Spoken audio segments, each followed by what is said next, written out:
Thank you so much for joining us today for our event for our Quality Education Sustainable Goal for International Education Week 2020.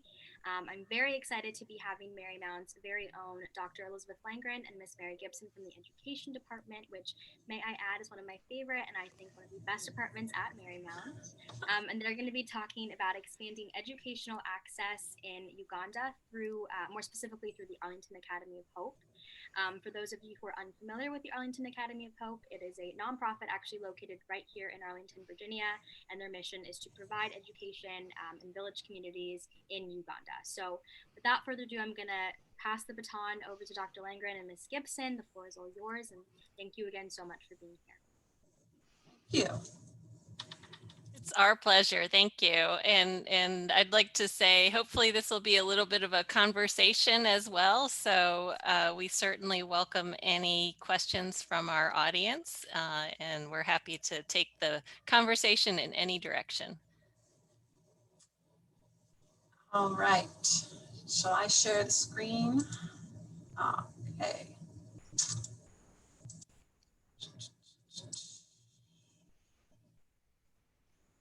Is that okay? Looks good. Excellent. So we are very happy to get to talk about the Arlington Academy of Hope organization and our partnership with it and the work that we've done in Uganda. And Elizabeth and I have had that pleasure of working with them for quite a while. So we look forward to sharing our experiences and answering any questions.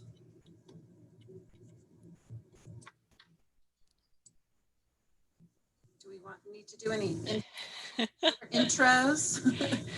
I guess we can talk a little bit about what each of us, how each of us got involved in what we sometimes refer to as AAH or AJS, the Arlington Academy of Hope, or the Arlington Junior School. It's been a little while since Marymount's been involved with the school for quite a while, and I started going over there in 2014, I think. And Mary, you've made, I think, even more trips than I have. Mm-hmm. Yeah, I started going. I looked back in 2013. I took my first group of students, and they were all graduate students in the School of Education, actually in the one-year master's program that I work with. And I got drafted by Dr. Alice Young, who used to be in our department, and she had been and was kind of instrumental in doing a lot of teacher training initially when the school started. And so she had me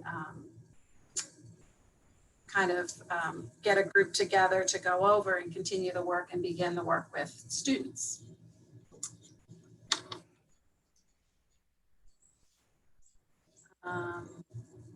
And I put a slide in here, the next slide, as I know that this is part of the International Ed Week, and we want to talk about the Sustainable Development Goals. This is part of the United Nations identified goals, and this is the Sustainable Development Goal, or SDG 4, which is all about ensuring inclusive and equitable quality education and promoting lifelong learning opportunities for all. So we're so pleased to be invited to be part of this conversation around this SDG. And I put a little infographic that they included on the United Nations website about some of the issues that are currently facing classrooms all around the world. And in fact, we are seeing, we can talk a little bit today too about how that has impacted the schools that we work with in Uganda. Nice. And to backtrack a little bit about the history of the school, Mary, I don't know if you want to talk a little bit about, you mentioned your early involvement and Alice's early involvement as well. Yeah, so just to give a little sense of the school, it was, and in the introduction, you heard that the Arlington Academy of Hope is a nonprofit that is based right here in Arlington, Virginia.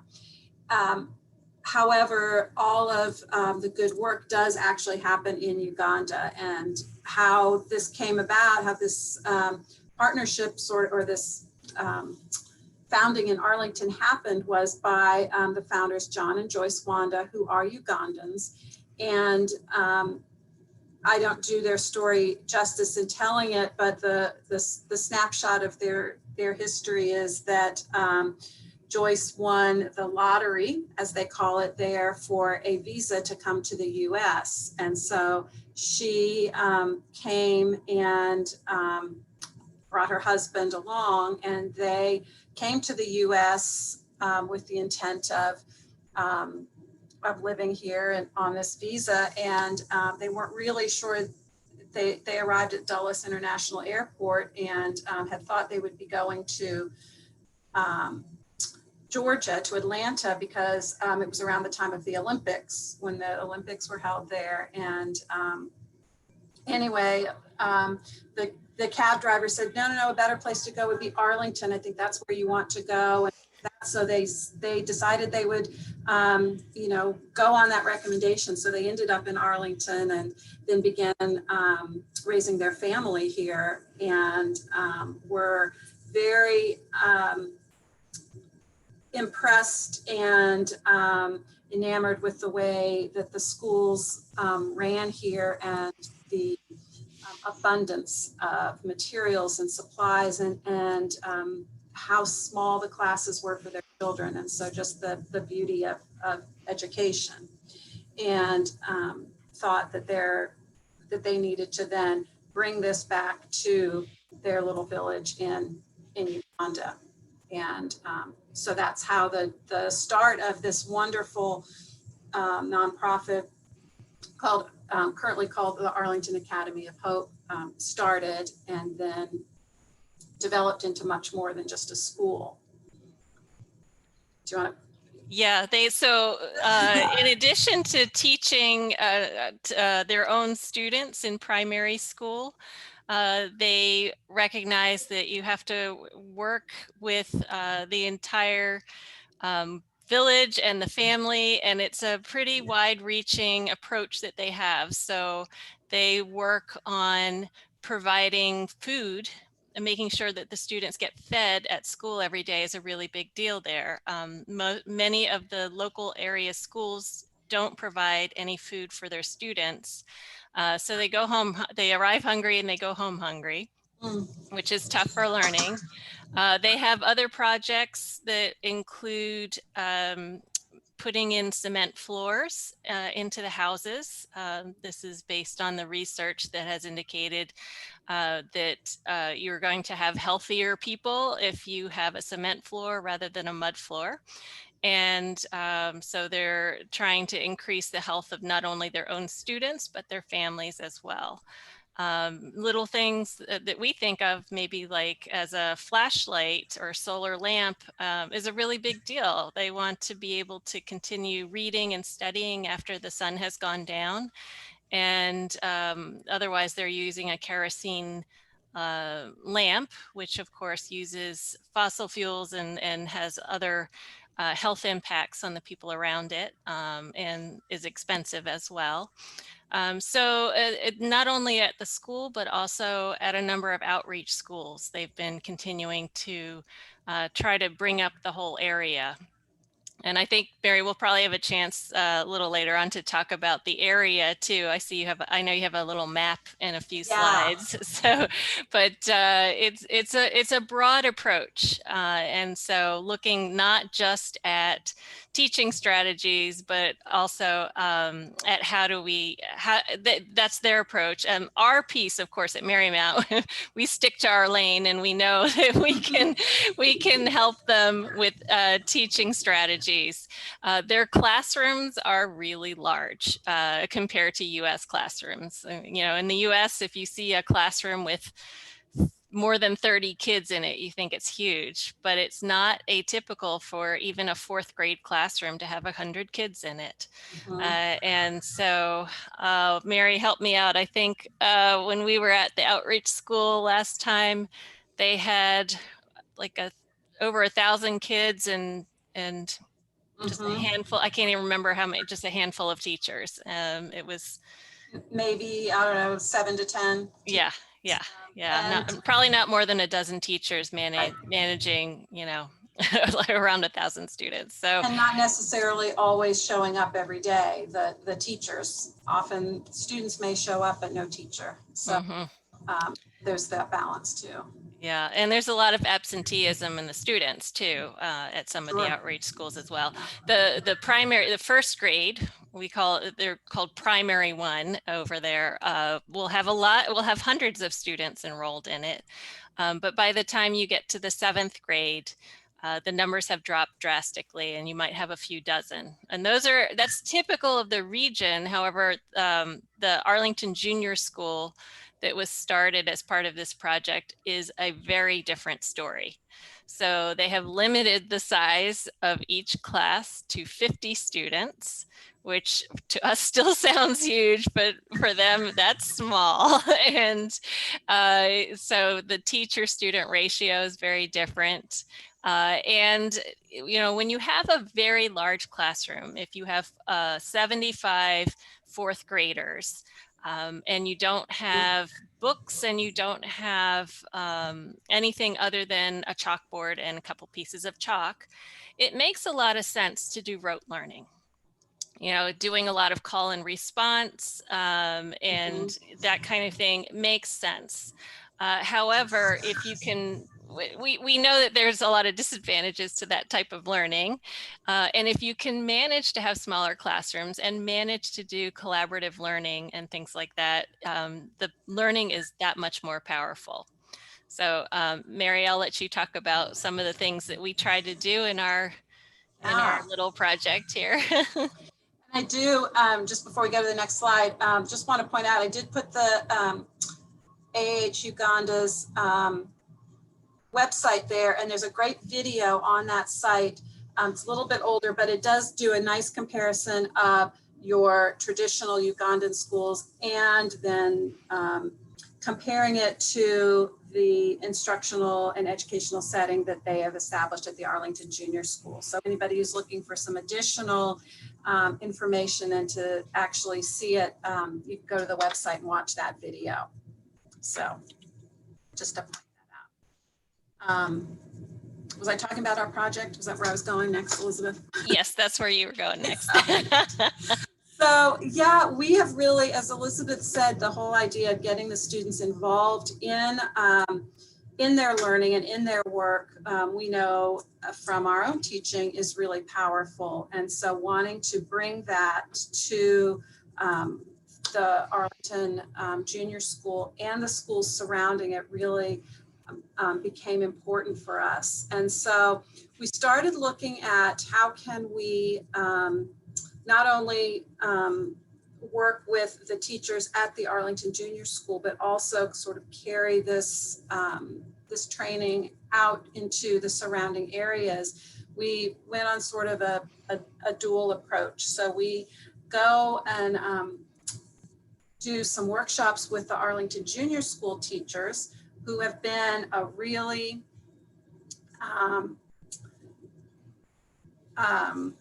what am I looking for? They've been really a consistent group of teachers because they are watched after and well taken care of by the support systems through the Arlington Academy of Hope. The teachers want to teach there, and they love the family environment that really has been established there. And so because they maintain their positions for year after year, when we go, we are really able to build off of their prior learning. And so the teachers are learning these strategies and then applying them. And as we return, they have some practical experience of things that they've tried, and then we can continue to build on that to help them to develop even richer strategies and things that will work within their classrooms. And then from that, we then go to some of the neighborhood schools, from our terminology, or what they call It might be a few hours drive up a muddy road. So. But we then are able to go to some of those schools and provide some of this same training at a different level, because the changeover of staff is a little bit quicker, faster, and as Elizabeth said, the challenges within those classrooms are greater than at the Arlington Junior School, but we're able to give them some training too, so that the concept that the Arlington Junior School is there for the community continues to really live that mission, that they are there to enrich all the students, no matter if they're enrolled at the Arlington Junior School or not. Yeah, so it really goes beyond just trying to improve the students' lives who are at the Arlington Junior School. There's a desire to make sure that the whole region benefits from this school being there and serving as a model, but also doing outreach workshops with them as well, and trying to support them best they can. But as Mary mentioned, the needs are really great. Yeah. Do you want to talk about our focus here? Sure. I just love this poem. I had to include it. That's fantastic. Yeah, as Mary mentioned, one of the great things about returning year after year is that the Arlington Junior School teachers have been fairly consistent. It's not the same at most of the government or public schools.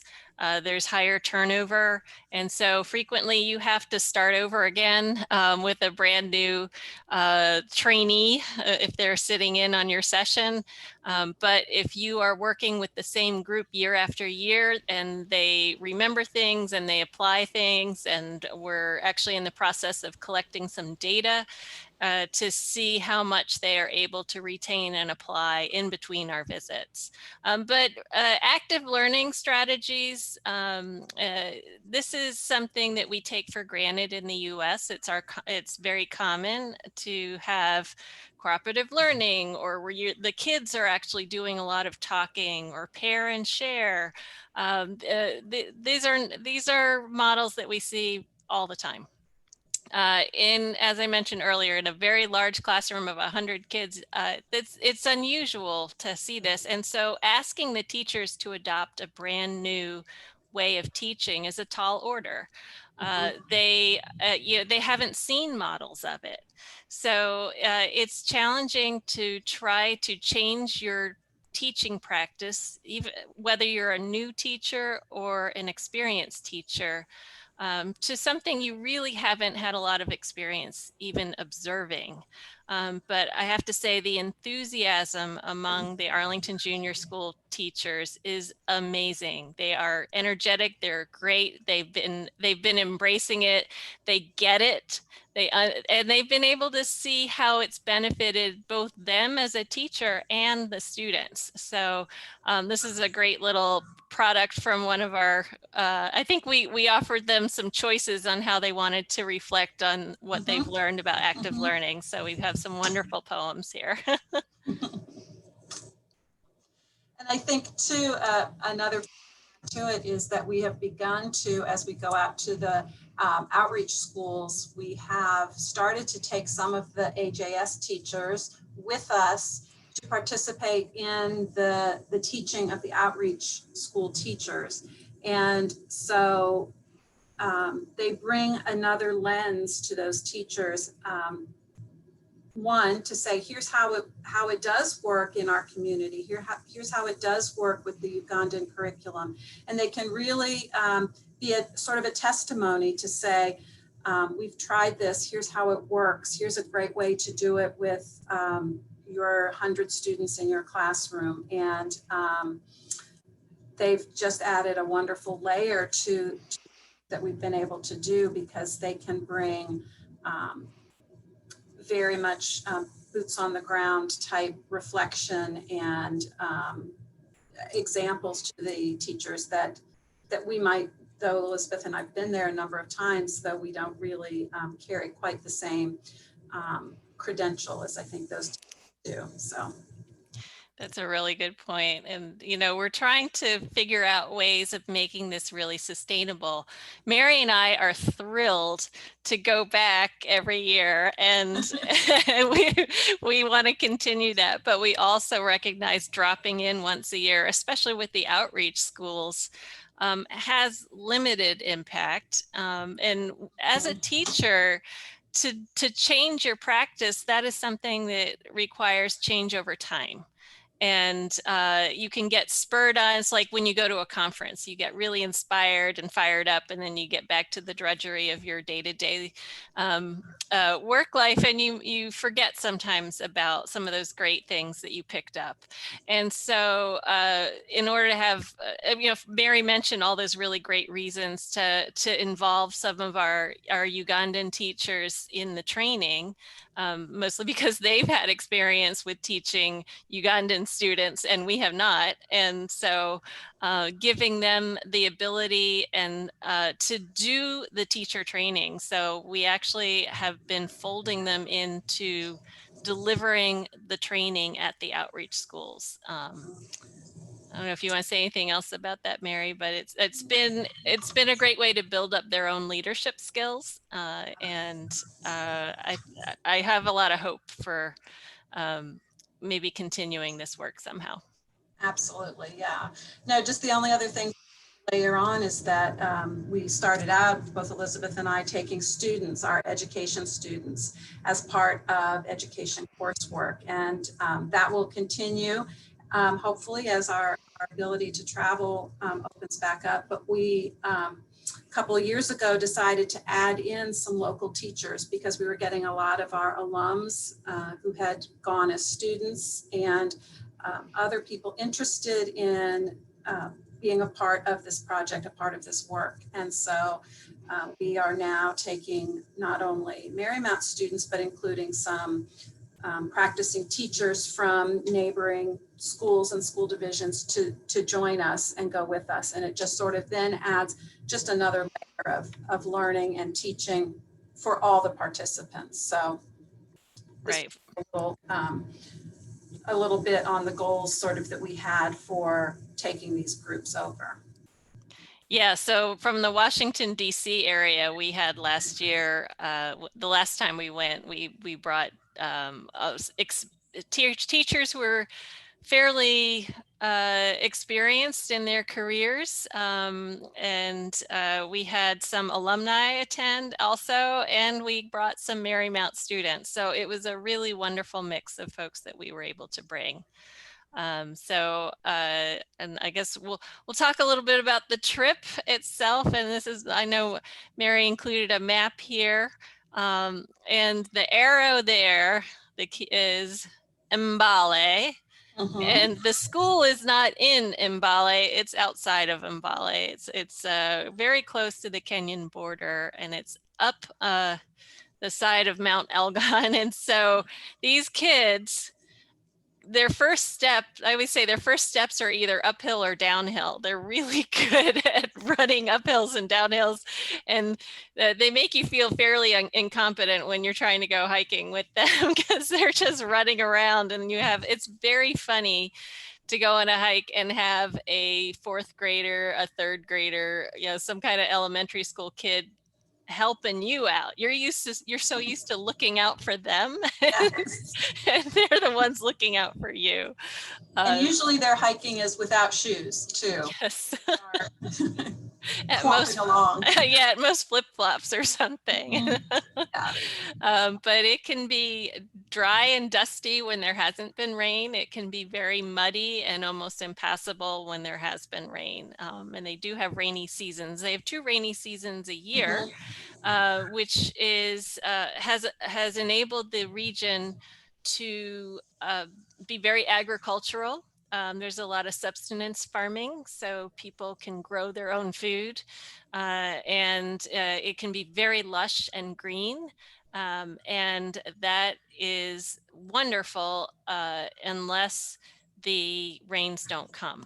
And so the last time we went, there was an issue where the rains came and then stopped. And so a lot of the seeds that they had planted did not grow. It's a big expense to purchase the seeds, and it's not like they can replant easily. So crops were lost, and they were looking at how, the issues of hunger in the area. So as the climate changes, as the rain, and they will tell you that it used to be very predictable when each of the rainy seasons started. It Yeah. will always start the same week every year, twice a year. And that is no longer the case, and it's having a really big impact on the area. The next slides, we don't necessarily have to talk about each one, but it gives a good sense of what the experience is like for those of us who go as visitors and guests of the Arlington Academy of Hope. And certainly then it gives a nice look at what the setting is. And so we can just sort of look through and add whatever comments make sense to add to give people a good picture of what the experience is for those of us who go over, as well as a little bit of a glimpse into life for our teachers and students who are part of the school. But this is the guest house that is part of the Arlington Academy of Hope. They built this on some family land of the Wandas. And so it's a nice homey structure for those visitors that come to stay. So you can see relatively modern. This is not typical of what our students and the people in this area necessarily would be living in. There are some homes similar, but this was built as a guest house for those visitors that come to work with the clinic or the school. So some nice shared rooms.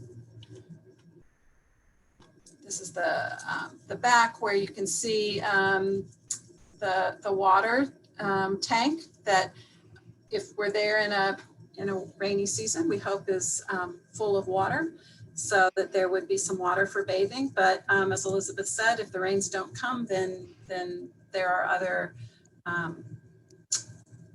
things that you have to consider as you are trying to go through your days. So. Yep, the things that we take for granted, like running water, electricity, municipal garbage pickup, those things are not necessarily, well, certainly there's no garbage pickup. Anything that you throw away will get burned or left into a pile somewhere. I guess for us, they just cart it away and put it in a pile. And they just don't have anybody to cart it away. But yeah, the water tank here is what you rely on for bathing and washing dishes and washing your clothes. And when it gets empty, you have to have some kind of a delivery to fill it up. But normally you can see the white gutter off to the left there is off of the roof. When it rains pretty hard. The rainy season has a lot of water coming through usually, and that will help to fill that tank. You do see some electricity wires there. There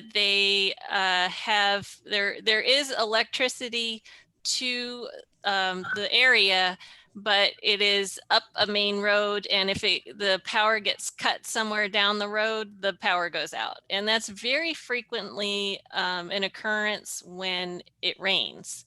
The power will frequently go out, and when it goes out, it can go out for days.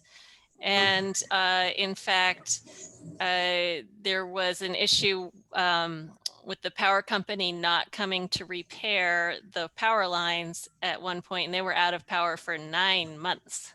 So the guest house here does have a generator it's a gas powered generator where they can generate electricity for the house. And a new development at the school, they are actually now solar. So they have gotten solar power at the school. So that's all in place now. So because they certainly when it's not the rainy season, they definitely have abundant sunshine.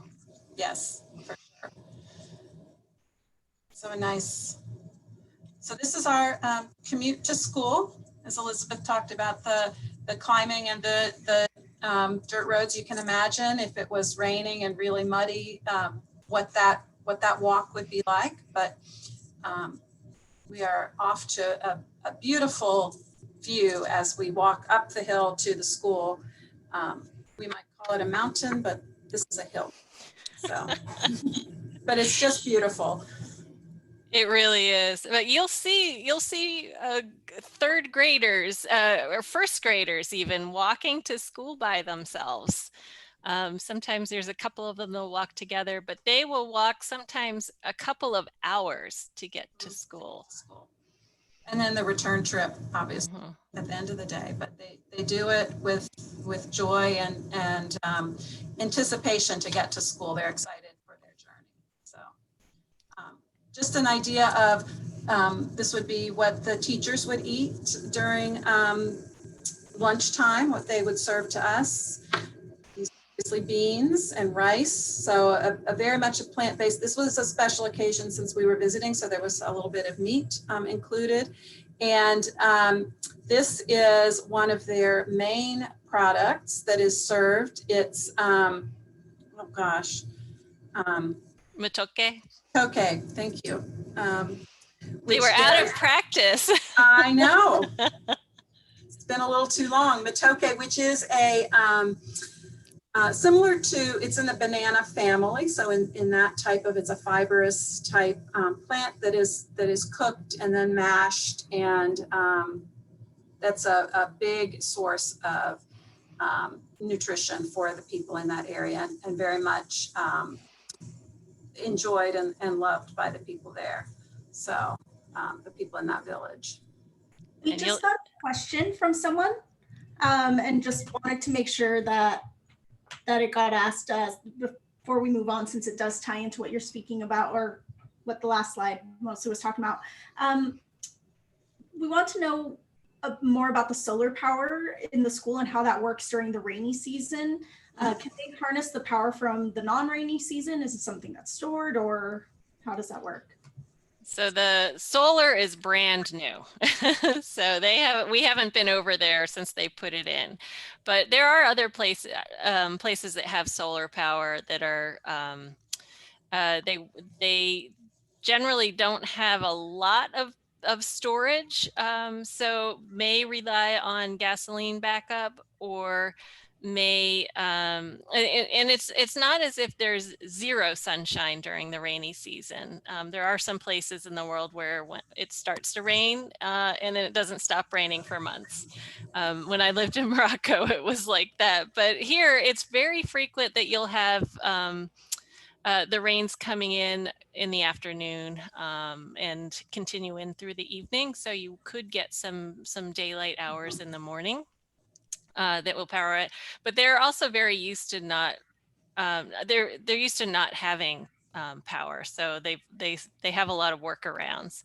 Mary, do you want to add anything on that? No, I think that's good. Good question.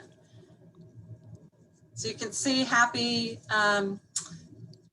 kids from their lunch. They are served, Elizabeth said, they are served a morning meal, which they kind of refer to as a snack, but it would be like breakfast. So it's a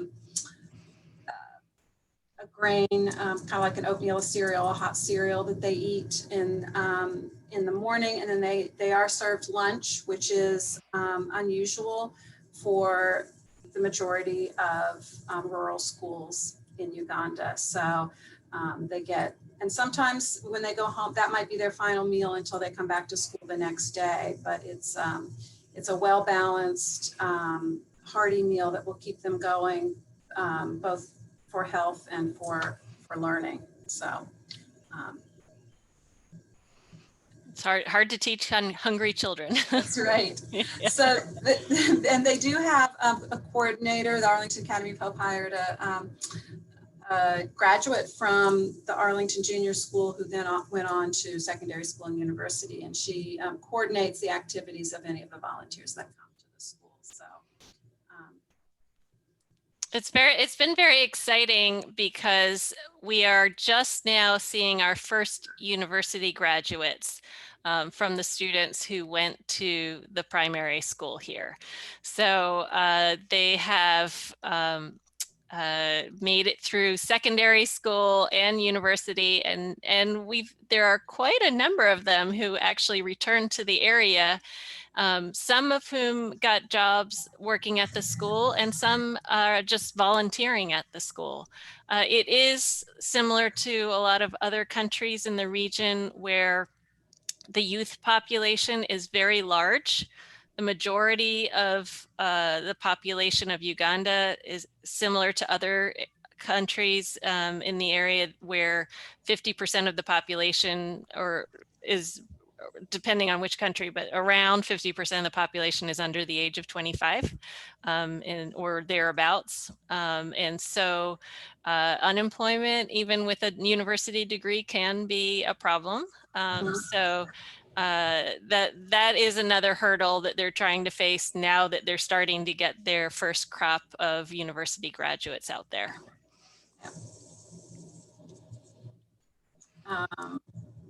just delightful kids throughout. So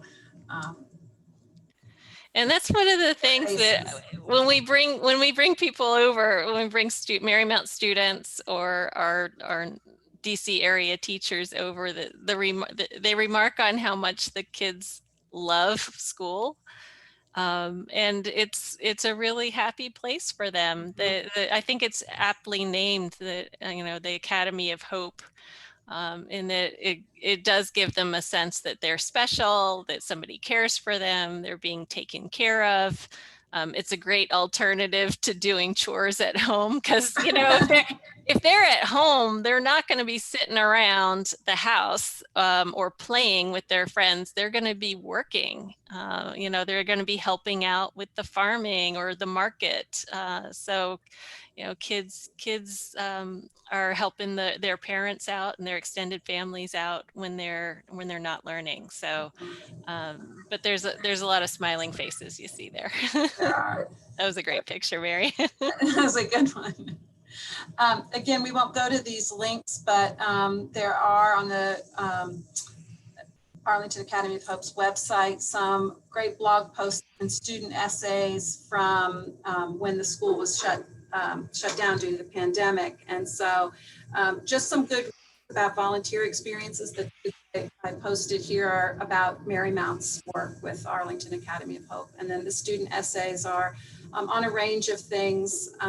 One written by the little girl I sponsor, talking about how much she and the students appreciate their sponsors. And so it kind of gets to the point that there are Americans or non-Ugandans that are helping to fund the success of the students by helping to pay their school fees so that they can have uniforms and meals and things like that. So it does take the sponsorship of others to help continue the work that's happening at the school and the success of the students. And they're trying to work right now on starting a secondary school. So they've identified some land, and they of course need to purchase that land and get the funds for building. But there are about 4 secondary schools in the region, and they are not good quality. And so most of the students from this school, when they leave 7th grade, which is the end of primary school, they will go away for secondary school. Most secondary schools in Uganda are boarding schools. So as Mary mentioned, a lot of the students are sponsored by people who live anywhere, but mostly around the Northern Virginia, DC area. And they ask that you try to sponsor them through secondary school and university as well, because we want them to be able to continue all the way through. Yeah. This might be a good time for questions, especially since there's a slide there that says questions on it. No, there are a couple slides after that you added it. So. Yeah, just in case nobody had any questions.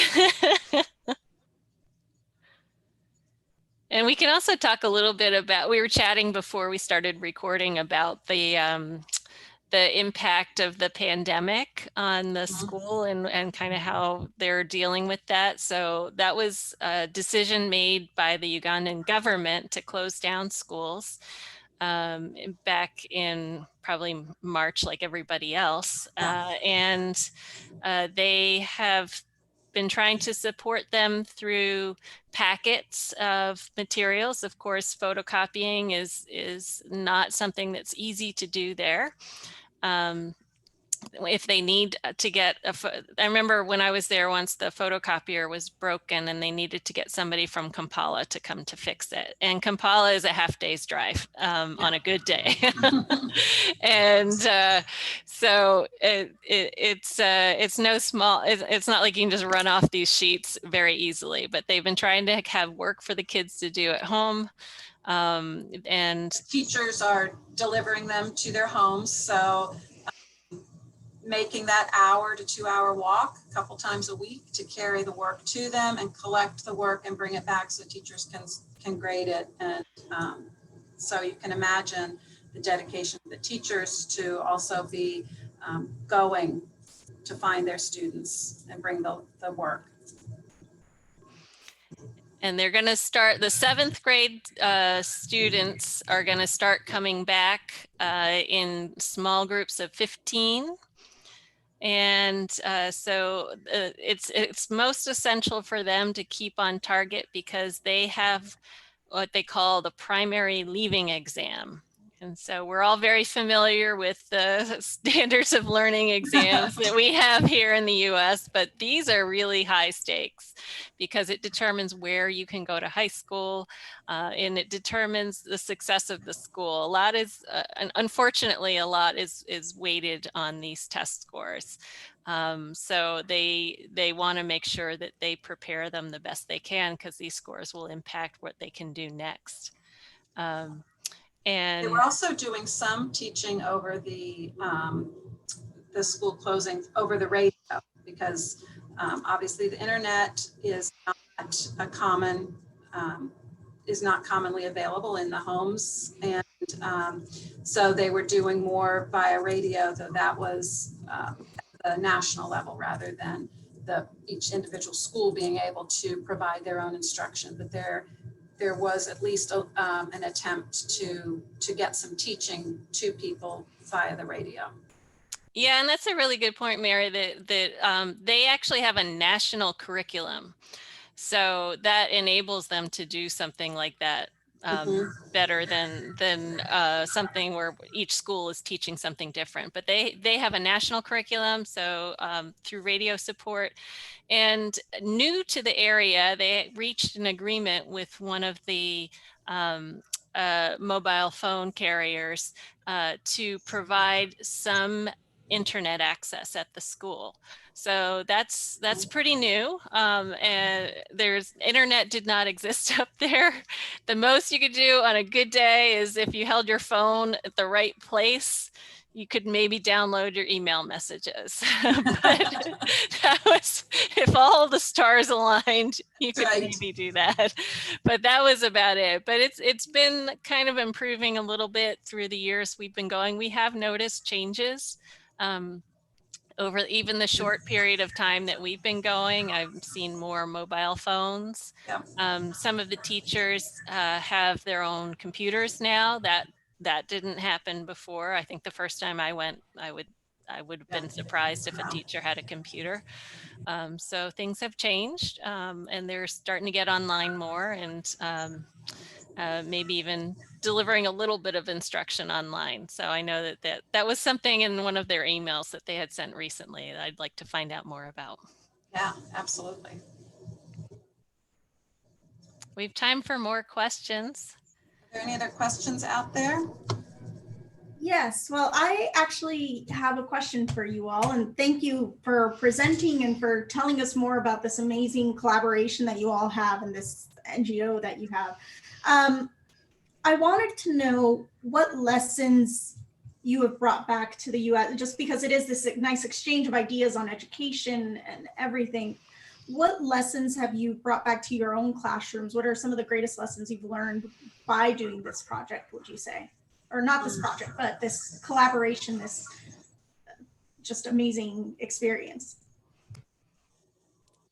I think for me, because I spend a good amount of my time actually in the public schools here with teaching interns, I really brought back a deeper appreciation for the power of education and how no matter where you are, that children want to learn and are, we as teachers have really have such power in our hands to be able to teach and develop, you know, our future leaders. And though that may sound cliche, I think often we get lost in the latest ways to teach and kind of lose the those foundational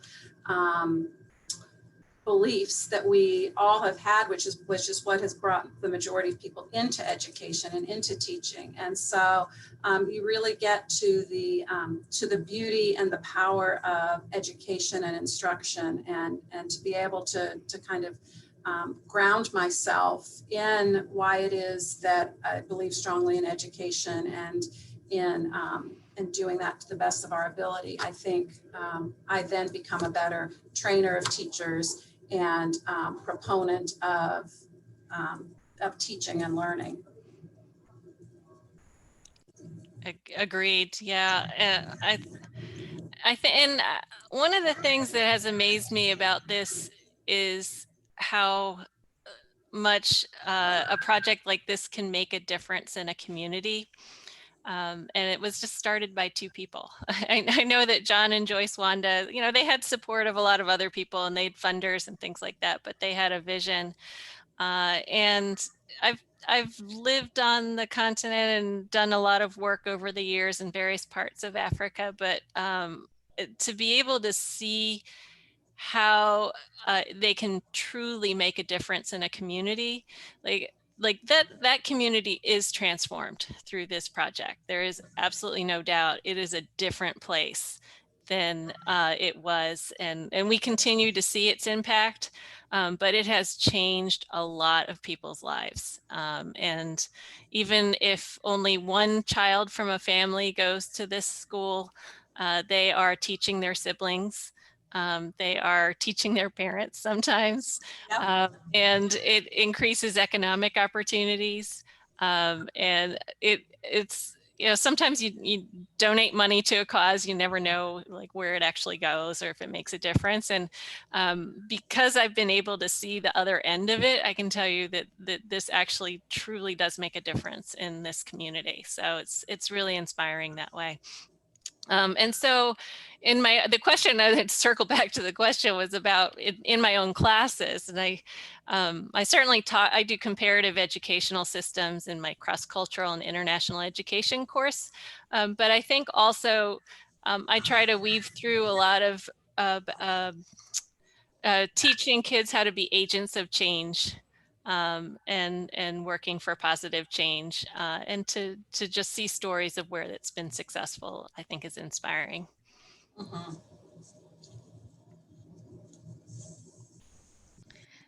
This is Jen. I have one question sort of along the lines of what you had mentioned, Elizabeth, about the, you know, community partnership. And I think at Marymount, we really pride ourselves on having that deep community connection rather than sort of going into a community once, doing that work and then leaving. Whereas this has been really something that has been developed over many years. So I'm just wondering, in your opinions, what is sort of the future of this partnership? Is there opportunities to grow it in interdisciplinary ways? Are there other community needs that Marymount could potentially tap into and further help the community in deeper ways? That's a great question. Yeah. And I should say we want to absolutely thank Marymount's support for this project, because it could not have happened without Victor and the Center for Global Education's support of it throughout the years. And one of the big issues with community partnerships, as you're kind of alluding to, is when you don't keep showing up, that's gonna be the biggest blow. But as long as you are consistent in showing up and showing you're there, I think that's really important. Mary, would you bump forward? I think I have a couple pictures of Amos in there. You do. I want Yeah. to show you when you talk about like other bringing in. So Dr. Eric Bubar, who you may know, he teaches in our science department here at Marymount, and he has been involved for a number of years in 3D printing prosthetics. He had been doing a lot of hands at the time, and I asked him if he could possibly work on an arm for a student who had lost his arm below the elbow. And so this was the first iteration of a prosthetic arm that we brought over to Amos, and it was not the last, because Amos keeps growing, but also the design keeps improving. Dr. Brubar is involved with a whole community of people who are trying to work around design questions and 3D printing prosthetics. But I think there are other opportunities to partner. And Mary, I don't know if you want to talk about some of those. Yeah, well, and I think we're kind of at a really exciting time, both in the Arlington Academy of Hope, kind of looking at all branches that they are supporting with, they have health clinics and they have the school, and they're working, as Elizabeth talked about, with the cement floors and other programs around in this Ugandan village. And so from that, I think that they're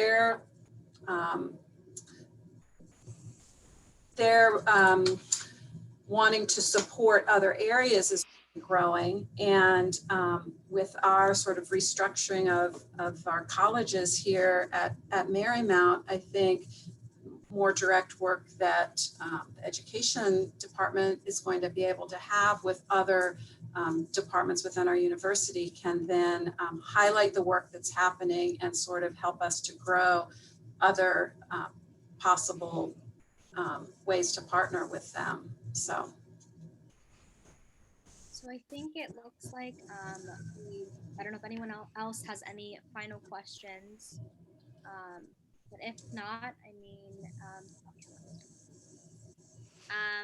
thank you so much, Dr. Langran and Ms. Gibson. This was amazing. I mean, the work you do, I think Anna Sophia and everybody else has just said it time and time again. It's incredible, and I think it's a really great partnership that we have. It really just, that's beautiful, and thank you so much for your work and for continuing with it. And obviously you're a great inspiration and a model for other fellow teachers, especially the ones that get to go back and do that work with you. So thank you so much. I don't know if anyone else had any last questions. But yeah, so thank you so much. You did wonderful, and thank you. We are so grateful to have you. So thank you. thank you. Thank you. We're happy to talk about Uganda any day. So if anyone has more questions, you can reach out to us.